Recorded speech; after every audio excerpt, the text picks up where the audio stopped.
بسم اللہ الرحمن الرحیم۔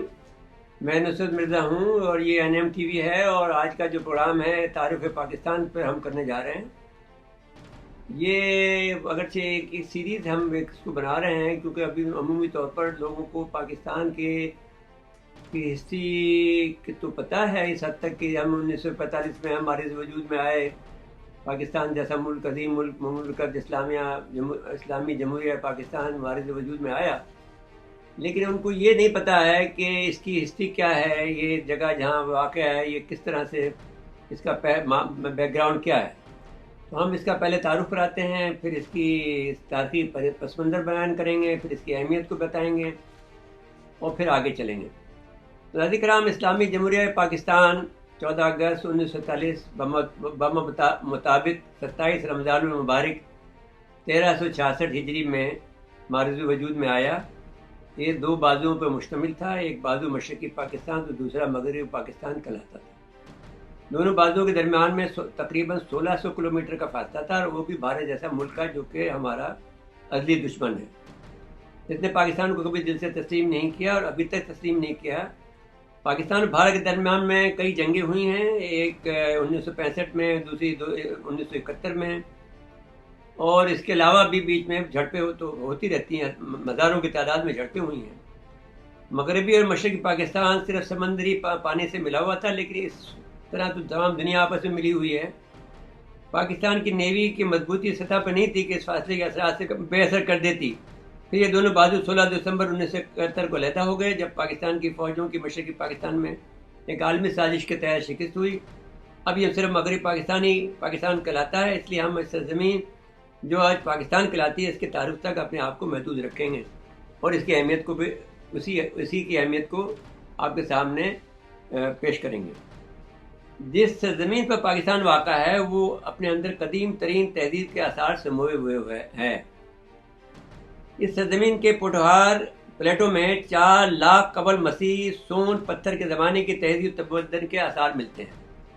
سون کا جو ہے، جو آپ یہ دیکھتے ہیں، جو ہمارا ہزارہ کا علاقہ ہے، اس کے اندر یہ آپ کو سون تہذیب کے جو پھر یہاں پر سون پتھر کے زمانے کے لوگ یہاں آ کر بسے تھے۔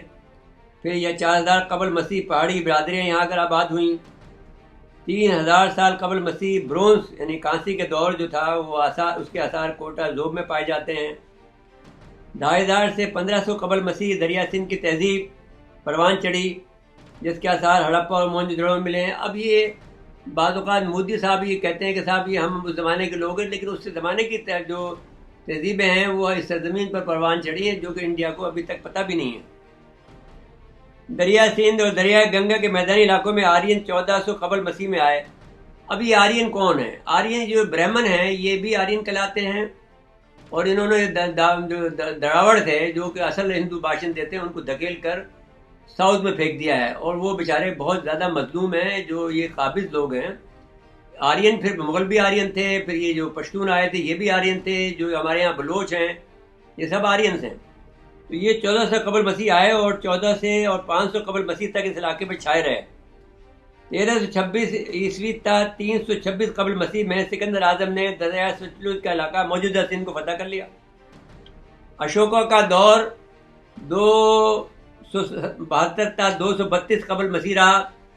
اب اس کا جو پڑھنے کا انداز ہے وہ یہ ہے کہ جو کم 232 تا 272 قبل مسیح رہا، جس میں بدھزم کا پھیلاؤ ہوا۔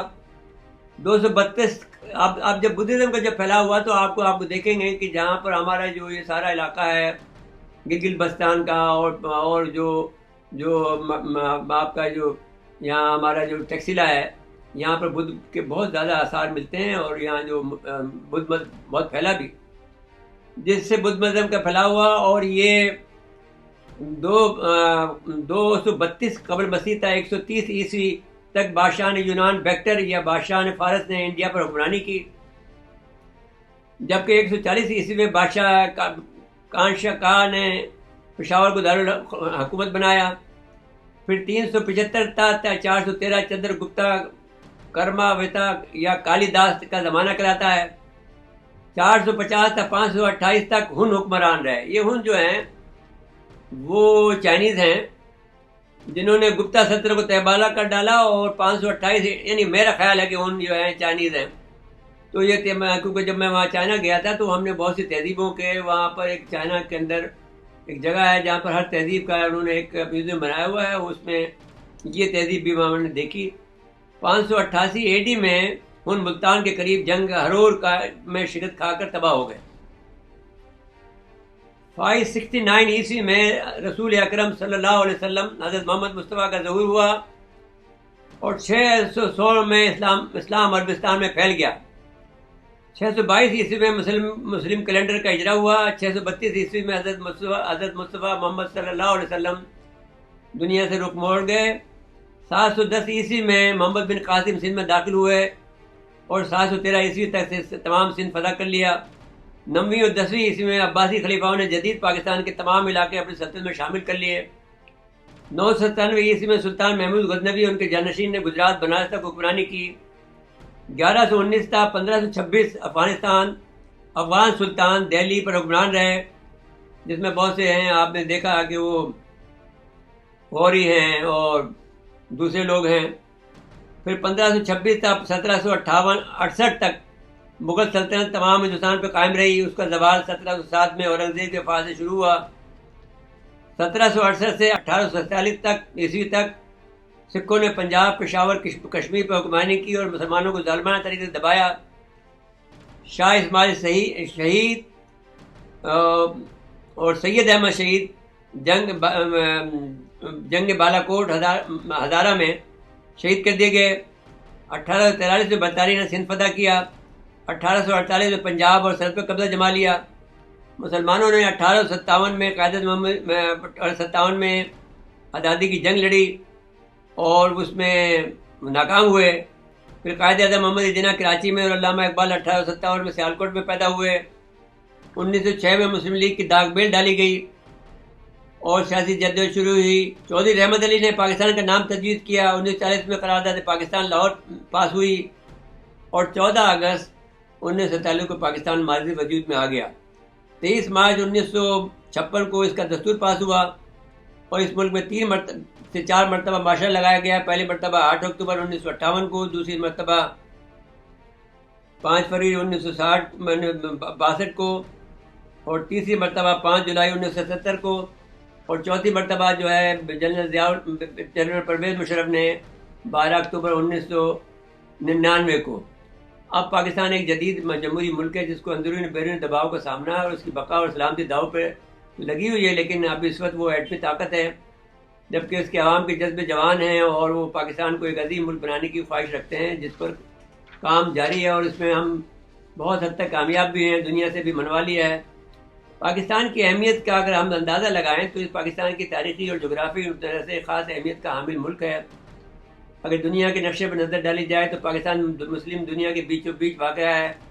پاکستان اور اس کے روایتی دوستوں کی سرحدیں ایک طرف عرب دنیا سے آگے بڑھ کر افریقہ کے مسلم ممالک تک چلی جاتی ہیں، جبکہ دوسری طرف روس کی نوآزاد مسلم ریاستوں تک پھیلی ہوئی ہیں، اور پاکستان کے دارالحکومت اسلام آباد کا ہوائی فاصلہ سینٹرل ایشیا کے ممالک سے قریب تر ہے، اور یہ فاصلہ اسلام آباد کراچی سے بھی کم ہے.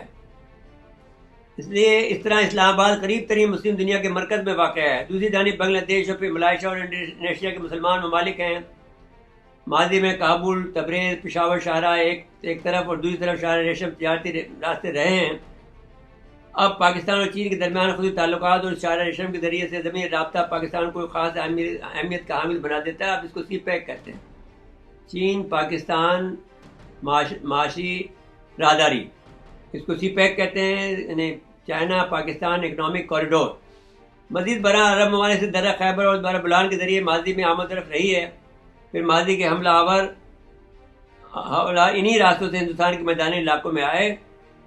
آبی راستوں کے حوالے سے پاکستان میں کراچی اور بن قاسم کی بندرگاہیں ہیں، اور اب گوادر کی بندرگاہ سب سے زیادہ اہمیت حاصل کر چکی ہے کیونکہ بحر عرب کے دانے پہ واقع ہے. اور جو گوادر کی بندرگاہ جو ہے وہ دنیا کی سب سے بڑی بندرگاہ کہلائی جائے گی، جہاں پر 110 جہاز ایک وقت میں کھڑے ہو سکتے ہیں. اور یہ گیم چینجر ہے جس کی وجہ سے دنیا اس وقت جو ہے وہ یہ بھی کہا جا رہا ہے کہ ایک جنگ کے دانے پر کھڑی ہے، اور شاید وہ امریکہ، اسرائیل ایون عرب ممالک بھی جو ہیں، جو کہ ہمارے بڑے دوست رہے ہیں، وہ ہمارے مخالف ہوتے جا رہے ہیں اس گوادر کی بدرگی کی وجہ سے اور امریکہ کے کہنے سے۔ اب جو کچھ بھی ہو، لیکن یہ تیل اور دیگر تجارتی سامان لانے اور لے جانے کے لیے اہم ہے۔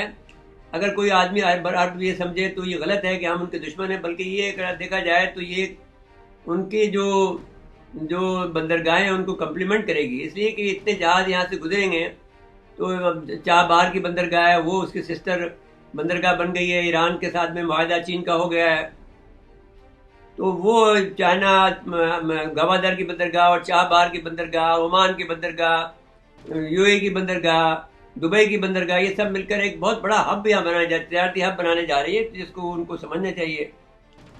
پاکستان کی اس طرح ہوائی سفر کے حوالے سے کراچی کی اپنی اہمیت ہے، جو کہ پھر ایک زمانے میں جو انہوں نے سوچا تھا کہ یہاں پر یہ جب ہانگ کانگ آزاد ہوا اور چین میں شامل ہوا تو پھر یہ سوچا گیا تھا کراچی کو ہانگ کانگ بنا دیا جائے، لیکن پھر وہ سازش ہوئی اور یہاں پر کراچی میں دہشت گردی ہو گئی جو ایم کیو کے حوالے سے، اور وہ افغانستان میں خانہ جنگی ہو گئی، تو پھر یہ کراچی کو اہمیت نہیں مل سکی۔ لیکن پاکستان کے اثار لیکن اب مل جائے گی، اب جو وقت آ رہا ہے اس میں کراچی کی اہمیت ہوگی، یہ بڑی گزرگاہ ہے، یہ نیچرل گزرگاہ ہے، دبئی نیچرل گزرگاہ نہیں ہے۔ پاکستان کے آثار قدیمہ اور اس کی پہاڑی بلند چوٹیاں سیاحوں کو اپنی طرف کھینچتی ہیں۔ اب دیکھیں گلگت بلتستان کا علاقہ ایسا ہے جو سوئٹزرلینڈ لینڈ کا مقابلہ کرتا ہے۔ تو پھر پاکستان نے ایٹمی صلاحیت اب بھی حاصل کر لی، جس کی وجہ سے ایک اہم ملک بن کے رہ گیا ہے۔ اس کی صنعتی ترقی، اس کی محنتی لوگوں کی کارکردگی تسلی بخش قرار دی جا سکتی ہے۔ دنیا میں اہم کردار ادا کرنے کی خواہش رکھنے والے لوگ آج اس ملک میں رہتے ہیں، اور ہمیں یقین ہے کہ ہم دنیا کے اندر ایک اپنی عظمت کا جو سفر ہے پاکستان کا، یہ مسلمانوں کی خوابوں کی سرزمین ہے، بر صغیر کے مسلمانوں کی، جنہوں نے یہ خواب دیکھا تھا کہ مسلمانوں کی نشست ثانیہ ہوگی اس جگہ پر، تو وہ ہونے جا رہی ہے۔